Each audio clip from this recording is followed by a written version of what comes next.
성경 말씀은 신약성경 야고보서 1장 19절입니다. 가정은 하나님께서 친히 제정하신 기관이고 사회를 유지하는 가장 중요하고 근본적인 기초입니다. 가정은 부부가 뜨겁게 사랑하고 의지하고 격려하는 곳이고, 또 자녀들이 부모의 따뜻한 사랑과 보호와 지원을 받는 곳이기도 합니다. 이렇게 가정이 너무나 중요하기에 사탄은 우리의 가정을 파괴하기 위해서 혈안이 되어 있습니다. 그 결과 오늘날 많은 가정이 파괴되고 있습니다. 법적으로 가정이 파괴되는 경우도 많지만 법적으로 파괴되지 않는다 할지라도 실질적인 면에서는 거의 파괴된 가정이나 다름이 없는 가정이 얼마나 많은지 모릅니다. 이러한 의미에서 오늘부터 2, 3주에 걸쳐서 돌로레스 커렌이라고 하는 여성분이 쓴 건강한 가정의 특징들, 영어로는 Traits of a Healthy Family라고 하는 책의 내용을 여러분에게 소개해 드리려고 합니다. 이 책은 한국말로는 번역되지 않아서 제가 원서를 보고 설교를 준비하고 있습니다. 돌로레스 커렌은 좋은 가정이라면 가져야 될 특성들을, 가져야 할 것으로 생각되는 특징들을 56개를 뽑아서 미국의 유명한 가정상담가, 심리학자, 성직자, 교육가 500명에게 보냈습니다.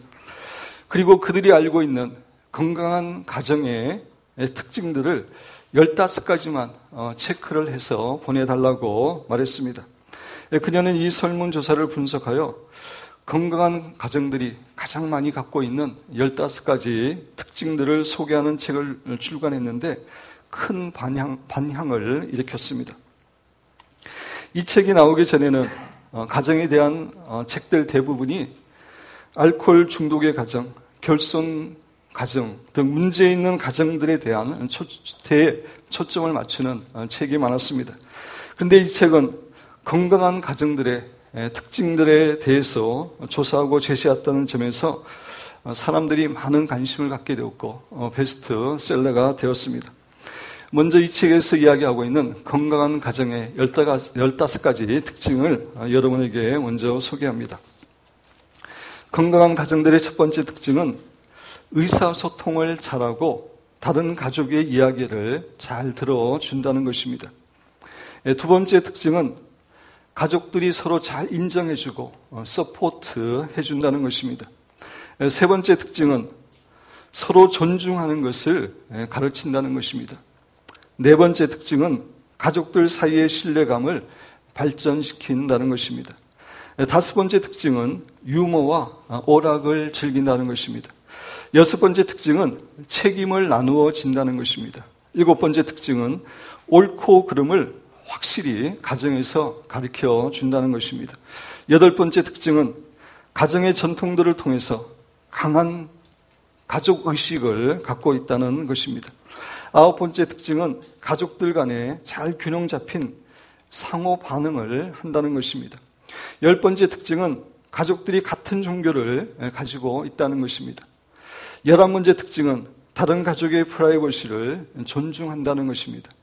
12번째 특징은 다른 사람들을 섬기는 것을, 여기서 말하는 다른 사람들은 가족 식구들 가운데 다른 가족들뿐만 아니라 가족 바깥에 있는 어려운 이웃들, 이런 사람들을 섬기는 것을 중요하게 생각한다는 것입니다. 13번째 특징은 식사 시간과 대화를 중요하게 여긴다는 것입니다. 14번째 특징은 여가 시간을 함께 한다는 것입니다. 15번째 특징은 가정의 문제를 인정하고 그 문제를 가족이 함께 해결하려고 노력한다는 것입니다. 이것이 돌로레스 커렌이 소개하고 있는 건강한 가정의 15가지 특징입니다.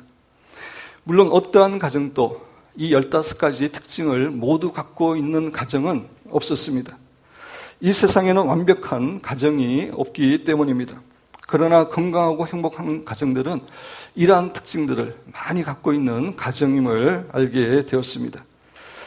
오늘은 설교 후에 어버이날 프로그램도 있기 때문에 15개 특징 가운데 가장 중요한 첫 번째 특징에 대해서만 살펴보면서 우리의 가정이 어떻게 더 건강하고 행복한 가정이 될 수 있는지 하나님께서 우리에게 주시는 교훈과 은혜를 받기를 원합니다. 참고로 오늘부터 제가 2, 3주에 걸쳐서 이 책을 설교하는데 이 책의 내용이 메인이지만 때로는 다른 곳에서 본 좋은 내용이나 또 때로는 제 자신의 견해를 포함해서 설교한다는 것을 미리 여러분에게 말씀을 드립니다. 건강한 가정들의 첫 번째 특징은 서로 의사소통을 잘하고 다른 가족의 이야기를 잘 들어준다는 것입니다. 가족들이 서로 의사소통을 잘하고 다른 가족의 이야기를 잘 들어주는 것, 이것이 건강한 가정의 가장 중요한 특징이라는 것입니다. 이것은 돌로레스 커렌의 설문조사에서만 이러한 결과가 나온 것이 아니라 가정생활에 대한 다른 모든 전문기관에서도 동일하게 이것이 가장 중요하게 발표했다고 합니다. 그렇습니다. 가정의 가장 중요한 핵심 역할은 관계입니다. 가족들이 서로 이해하고 사랑하고 돌봐주고 격려하는 것이 가정에서 가장 중요한 것입니다. 그런데 가족들이 서로 대화하지 않으면, 다시 말씀드려서 서로 깊이 소통하지 않으면 다른 가족들에 대해서 잘 알 수가 없고 잘 알지 못하면 가족들끼리 서로 격려하고 돌봐주는 것이 불가능합니다. 그래서 건강한 가정은 무엇보다도 서로 잘 의사소통하고 다른 가족의 이야기를 잘 들어주는 특징을 갖고 있는 것입니다. 근데 안타깝게도 많은 가정에서 가족들 간에, 그리고 특별히 부부들 사이에도 깊은 의사소통이 되고 있지 않습니다. 결혼 전문 상담가들에게 아내들이 와서 가장 많이 불평하는 말이, 내 남편은 나에게 말하려고 하지 않아요. 내 남편은 내 말을 들으려고 하지 않아요. 라는 것이라고 합니다. 그래서 아내들이 여러 가지 자원봉사단체에 속하기를 원하는 것은 그곳에서 사람들과 대화를 나누기를 원하기 때문이라는 것입니다. 낯선 사람이지만 그들과 대화하는 것이 아예 대화하지 않은 것보다 훨씬 낫기 때문에 많은 아내들이 이런 단체에 속하고 있다는 것입니다. 따라서 가정에서 부부와 가족 간에 서로 의사소통을 잘하고 상대방의 이야기를 잘 들어주는 것은 너무나 중요합니다. 현재 우리의 가정이 좋은 의사소통을 하고 있는 가정인지 아닌지에 대해서 돌로레스 커렌은 좀 더 구체적인 특징을 우리에게 소개해 주고 있습니다. 그 가운데 많이 있지만 한 반 정도 여러분에게 소개를 하려고 합니다. 첫째로, 부부가 참으로 친밀하면서도 특별한 관계를 가지고 있다는 것입니다. 다시 말씀드려서 건강한 가정에서는 아버지와 어머니가 서로 깊은 대화를 나누고 친밀한 관계를 갖고 있다는 것입니다. 결국 이런 부부간의 친밀한 관계가 자녀들에게도 좋은 영향을 끼쳐서 자녀들도 가정에서 의사소통을 잘하게 된다는 것입니다. 우리 부모들은 가끔 착각을 할 때가 있습니다. 자신들은 훌륭하게 살지 못한다 할지라도 우리의 자녀들은 훌륭하게 살 것이다 라고 기대를 합니다. 그러나 결코 그렇지 않습니다. 자녀들은 부모의 말보다 부모의 생활을 본받게 되어 있습니다. 한번 따라 하시기 바랍니다. 자녀들은 부모의 말보다 부모의 생활을 더 본받게 되어 있다. 따라서 자녀가 의사소통을 잘하는 사람이 되기 위해서는, 원한다면 부부가 먼저 잘 의사소통을 하는 그런 부부가 돼야 됩니다. 개가, 멍멍개가 아니고 바다에 사는 개가 자녀들을 향해서 앞으로 가라고 명령을 했습니다. 그러자 새끼들이 다 옆으로 갔습니다. 그래서 옆으로 가지 말고 앞으로 가란 말이야. 그리고 앞으로 가라고 했습니다. 근데 여전히 새끼 개들이 옆으로 갔습니다. 그래서 아빠 개는 새끼 개들을 아주 혼냅니다. 그러니까 새끼 개들이 아빠 개에게 한번 앞으로 가보라고 그렇게 이야기를 했습니다. 앞으로 가 그랬더니 아빠 개도 옆으로 갔다고 하는 이야기가 있습니다. 부모가 자녀에게 본을 보이지 않고 그대로 하라 그러면은 자녀들이 따라 할 수가 없습니다. 개 얘기가 나왔기 때문에 재미있는 유머가 하나 있습니다. 한 젊은 여성 개가 한 남자 개를 보니까 이 개가 옆으로 걷는 것이 아니라 앞으로 걷는 것이었습니다. 그래서 이놈은 보통 놈이 아니다. 이놈은 장래에 큰 인물이 될 것이다 라고 이제 생각해서 그 청각개와 결혼을 했습니다. 근데 막상 결혼하고 나니까 이 개가 앞으로 걷는 것이 아니라 옆으로만 계속 걷는 것이었습니다. 그래서 이 여성개는 남편개에게 당신이 앞으로 걷는 게 좋아서 당신하고 결혼했는데 옆으로만 걸으면 어떡해요? 라고 이야기했습니다. 그래서 남편개가 하는 말이 여보 나도 결혼하고 가정을 가졌는데 어떻게 매일 술만 먹고 살 수 있겠어? 라고 이야기했다고 합니다. 그러니까 총각개가 앞으로 걸은 것은 술을 먹고 그렇게 걸은 것입니다. 여러분 자녀들은 부모의 말이 아니라 부모의 행동을 본받기 때문에 의사소통 잘하는 가정이 되기 위해서 먼저 부부가 서로 깊은 마음을 나누는 그러한 사이가 돼야 됩니다. 그리고 돌로레스 커레는 의사소통을 잘하는 가정에서는 남편과 아내가 특별한 관계를 갖고 있다고 합니다. 특별한 관계라고 하는 것은 남편과 아내가 가정의 파워를 동등하게 나누어 가지고 있고 잘 협력해서 둘이 다 리더가 되어서 가정을 이끈다는 것입니다. 상황에 따라 어떤 때는 남편이 가정의 리더의 역할을 하고 어떤 때는 아내가 리더의 역할을 한다는 것입니다.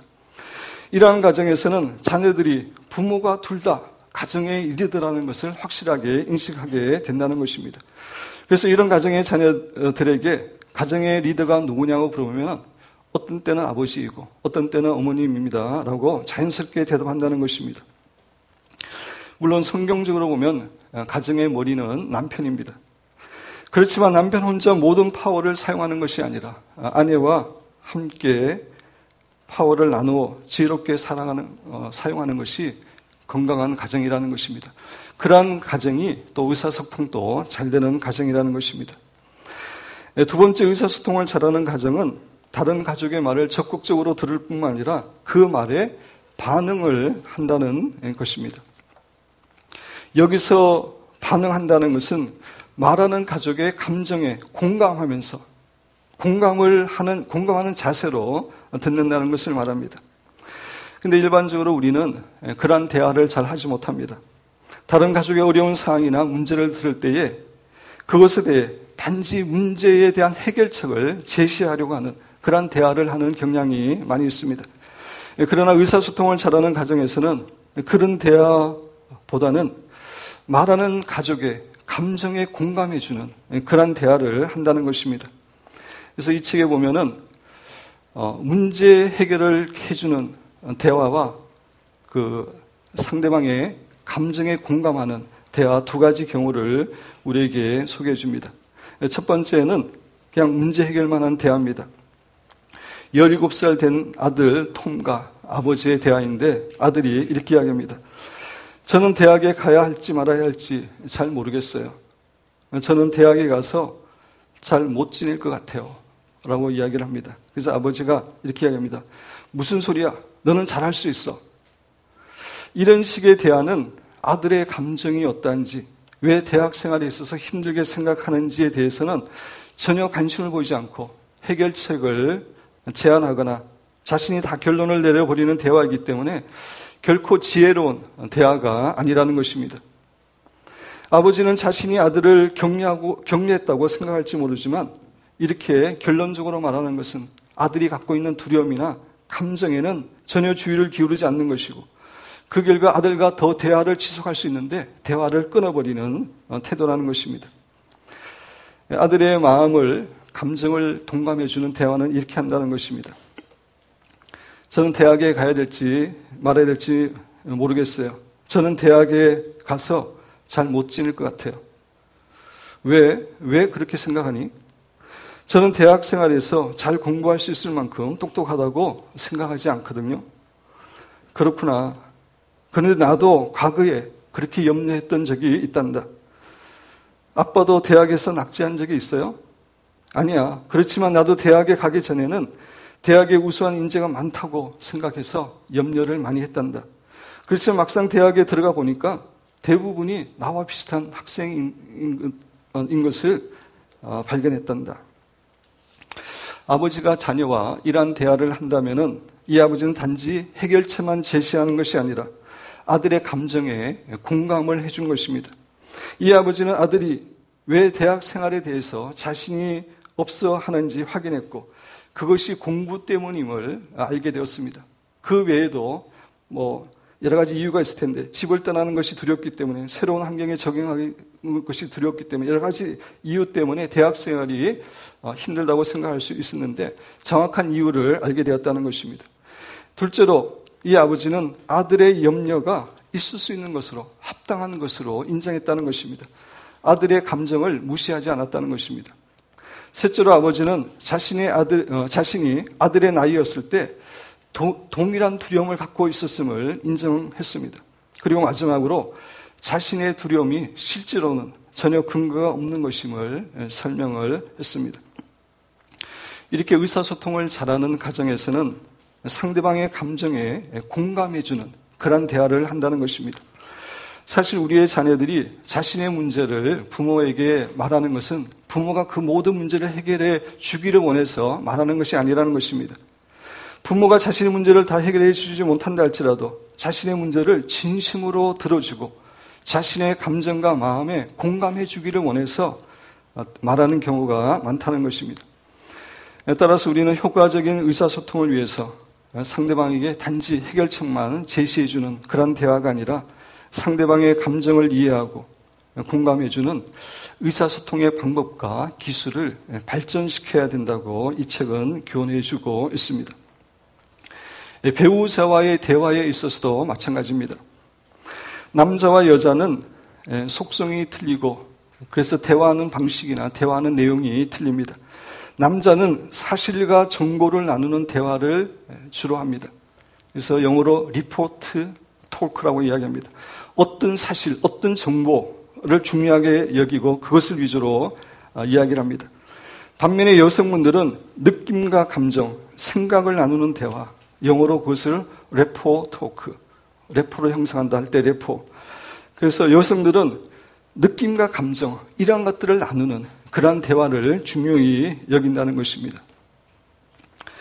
어떤 남편이 교회의 권사님을 만나서 자신의 아내가 그렇게 형편없는 아내인 줄 몰랐다고 말하면서 이렇게 하소연했다고 합니다. 글쎄 제가 어느 교회가 수련회 갔는데 수련회 가서 몇 사람이 죽었다고 하는 그런 기사를 읽고 마음이 슬퍼서 아내에게 그 얘기를 해주었습니다.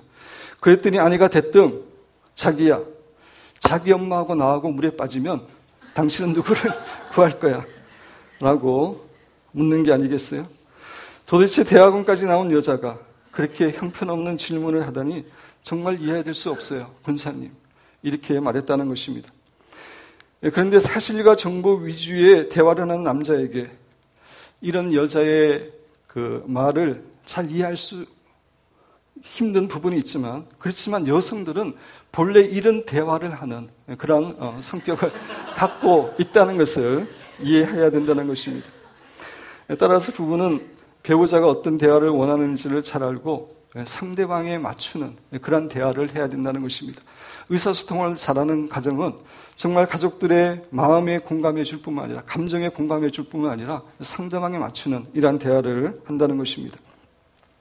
세 번째, 의사소통을 잘하는 가정은 가족들의 비언어적인 메시지, non-verbal 메시지에도 주의를 기울여 준다는 것입니다. 사람들은 말로만 자신을 표현하는 것이 아니라 비언어적인 표정이나 몸짓이나 태도로도 끊임없이 자신을 표현합니다. 의사소통을 잘하는 가정에서는 다른 가족들의 이런 비언어적인 메시지에도 관심을 갖고 주의를 기울인다는 것입니다. 예를 들어서 10대인 자녀가 침묵하고 있다. 그것은 그 자녀에게 정말 심각한 문제가 있다고 하는 것을 사인해 주는 것입니다. 그래서 의사소통을 잘하는 그런 가정에서는 부부가 그런 비언어적인 그런 메시지를 보고서도 잘 의미를 캐치해서 자녀를 잘 대화하고 지도해 준다는 것입니다. 네 번째, 의사소통을 잘하는 가정은 배우자나 다른 가족들에게 결코 해서는 안 되는 말들을 잘 알고 있고 결코 어떤 상황 가운데서도 그 말을 하지 않는다는 것입니다. 예를 들어 자녀들이 아버지 앞에서 우리 가정이 좀 더 부자였으면, 돈이 많았으면 얼마나 좋았을까.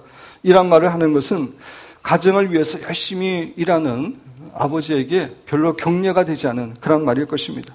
따라서 의사소통을 잘하는 가정에서는 자녀들이 아버지의 사기를 생각해서 이런 말을 하지 않는다는 것입니다.